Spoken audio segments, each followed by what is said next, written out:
મિત્રો, શું તમને ક્યારેય એવું સાંભળ્યું છે કે કોઈ એક ભૂતના ડરથી આખું રેલવે સ્ટેશન 42 વર્ષ સુધી બંધ કરી દેવું પડ્યું હોય? હા, કોઈ 1 કે 2 વર્ષ નહીં, પણ પૂરા 42 વર્ષ.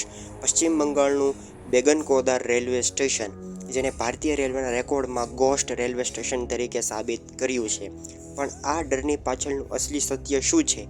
કેમ ત્યાં એક પછી એક 3 સ્ટેશન માસ્ટરના મોત થયા? ચાલો જાણીએ આજના વિડીયોમાં. વાત છે વર્ષ 1960ની. પશ્ચિમ બંગાળના પુરુલિયા જિલ્લામાં આ ગામ આવેલું હતું. લોકોને ટ્રેન પકડવા માટે કેટલું દૂર પુરુલિયા જંકશન જવું પડતું હતું, જે ગામથી ઘણું આઘું હતું, લગભગ 18 કિલોમીટર. આગળ જતા લોકોએ માંગણી કરી કે અહીંયા પણ એક રેલવે સ્ટેશન બનાવવામાં આવે. લોકોની માંગને જોતા રેલવેએ ત્યાં એક ટિકિટ બારી, સ્ટેશન માસ્ટર ઓફિસ અને એક નાનું સ્ટેશન માસ્ટર માટે રહેવા માટે ક્વાર્ટર બનાવવામાં આવ્યું. મતલબ કે ત્યાં એક રેલવે સ્ટેશન બનાવવામાં આવ્યું. શરૂઆતમાં બધું ખૂબ જ સરસ ચાલતું હતું. આસપાસના ગામના લોકો માટે આ રેલવે સ્ટેશન આશીર્વાદ સમાન હતું. પણ કોઈને નહોતી ખબર કે માત્ર 7 વર્ષોમાં આ સ્ટેશન એક એવા શ્રાપમાં બદલાઈ જશે કે ત્યાં લોકો પગ મૂકતા પણ ડરશે. વર્ષ 1966માં, 7 વર્ષ પછી, ત્યાં નવા સ્ટેશન માસ્ટરની બદલી થઈ. સ્ટેશન પર ડ્યુટી કરી રહેલા એક રેલવે કર્મચારીએ એવો દાવો કર્યો કે તેણે રાત્રે પાટા પર એક સફેદ સાડી પહેરેલી સ્ત્રીને નાચતી જોઈ. આ વાત આખા ગામમાં ફેલાઈ ગઈ. પણ અસલી ખોફ ત્યારે શરૂ થયો જ્યારે ત્યાં બદલી થઈને આવેલા પહેલા સ્ટેશન માસ્ટરે સ્ત્રીને પોતાની આંખે જોઈ. એમને લાગ્યું કે તેમનો ભ્રમ છે, પણ બીજા દિવસે તે જ દ્રશ્ય જોયું. એ આટલા ડરી ગયા કે બીજા જ દિવસે તેમણે નોકરી છોડવાની જીદ પકડી. પણ રેલવેએ તેમની વાત નકારી દીધી અને તેના થોડાક જ દિવસોમાં સ્ટેશન માસ્ટર અને તેમના પરિવારનું રહસ્યમય રીતે ક્વાર્ટરની અંદર મોત થયું. લોકો કહે છે કે ડરના કારણે હાર્ટ એટેકથી તેમનું મોત થયું હતું. આ ઘટના પછી રેલવેએ ત્યાં બીજા સ્ટેશન માસ્ટરને મોકલ્યા. તેમને પણ આ રાત્રિના સમયે તે જ સ્ત્રીને ટ્રેન સાથે દોડતી જોઈ. થોડાક જ સમયમાં તેમનું પણ રહસ્યમય સંજોગોમાં મોત થઈ ગયું. મુખ્ય વાત એ હતી કે સફેદ સાડીવાળી સ્ત્રી ટ્રેનની સાથે દોડતી અને ટ્રેનને પણ આગળ નીકળી જતી. ટ્રેનની પણ તે દોડતી વખતે સાઈડ કાપી નાખતી. હદ તો ત્યારે જ થઈ જ્યારે ત્રીજા સ્ટેશન માસ્ટર ત્યાં ચાર્જ લીધો અને ટૂંક જ સમયમાં એ જ અપહોંચાયાએ તેમનો પણ જીવ લઈ લીધો. એક પછી એક 3 સ્ટેશન માસ્ટરના મોતથી આખું રેલવે તંત્ર હચમચી ગયું.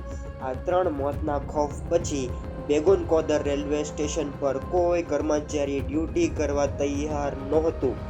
જેની પણ બદલી ત્યાં થતી, એ કાં તો નોકરી છોડી દેતો અથવા રજા પર ઉતરી જતો. મુસાફરોએ પણ સ્ટેશન પર આવવાનું સંપૂર્ણ બંધ કરી દીધું. પણ જ્યારે ટ્રેનને ત્યાં સ્ટેશન પરથી પસાર થતી હતી, ત્યારે લોકો ટ્રેનની બારી દરવાજો બંધ કરી દેતા. ટ્રેનો ત્યાંથી પસાર થતી, પણ ડ્રાઈવરો પણ સ્પીડ વધારી દેતા અને સ્ટેશન આવતા જ હોર્ન વગાડતા, જેથી કોઈ આજુબાજુ ઘટના ના બને. સાંજ પડતા જ લોકો તે સ્ટેશનની સામું પણ ન જોતા. ત્યાંના આસપાસના ગામના લોકો જણાવતા કે એક સ્ત્રી વર્ષો પહેલા ટ્રેનના પાટા નીચે આવી કપાઈ ગઈ હતી.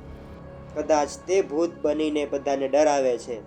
પણ રેલવે સ્ટેશન બંધ થયા અને 42 વર્ષ વીતી ગયા. વર્ષ 2009માં સ્થાનિક લોકોની ભારી માંગણી પછી તત્કાલીન રેલવે મંત્રી ત્યારે મમતા બેનર્જી હતા, તો આ સ્ટેશનને ફરીથી શરૂ કરવાનો નિર્ણય કર્યો. 42 વર્ષ પછી અહીં ફરીથી પેસેન્જર ટ્રેનો ઊભી રહેવાની શરૂ થઈ. પણ આજે પણ ત્યાં રાત્રિ સમયે કોઈ રેલવે સ્ટેશન પર જતું નથી. ઘણા ત્યાંના સ્થાનિક ગઢા માણસો કહે છે કે ત્યાં તેમણે એક સફેદ સાડીવાળી સ્ત્રીને જોઈ છે. જોકે સત્ય ગમે તે હોય, આજે પણ રેલવે પોતાના પાકા કર્મચારીઓને ત્યાં રાખતી નથી, પણ એક પ્રાઇવેટ એજન્સી દ્વારા કમિશન બેઝ પર ટિકિટ બારી ચલાવવામાં આવે છે. ત્યાં સ્ટેશન માસ્ટર પણ નથી અને કોઈ પોઇન્ટ્સમેન પણ નથી. આજે પણ બેગુનકોદર રેલવે સ્ટેશન પર સાંજના 5 થી 6 વાગ્યા પછી કોઈ રોકાતું નથી. સ્ટેશન સાવ ખાલી થઈ જાય છે. તો મિત્રો, તમને શું લાગે છે? આ 3 સ્ટેશન માસ્ટરના મોત પાછળ કોઈ આત્મા હતી કે કોઈ મોટું કાવતરું? કમેન્ટ સેક્શનમાં જરૂર જણાવજો. જો વિડીયો ગમ્યો હોય તો લાઈક અને ચેનલને સબસ્ક્રાઈબ કરવાનું ભૂલતા નહીં. અને આગળ જતાં તમારે કયા ટૉપિક ઉપર વિડીયો જોઈએ છે તે ખાસપણે મને જણાવજો. હું જરૂર તમારી મદદ કરીશ. અને કોઈ પણ તમારે પ્રશ્ન કોમેન્ટ બોક્સમાં હોય તો તે ચોક્કસપણે જણાવજો. તમારો અનુભવ જણાવજો. મળીએ કોઈ નવા વિડીયોમાં. જય હિન્દ, જય ભારત.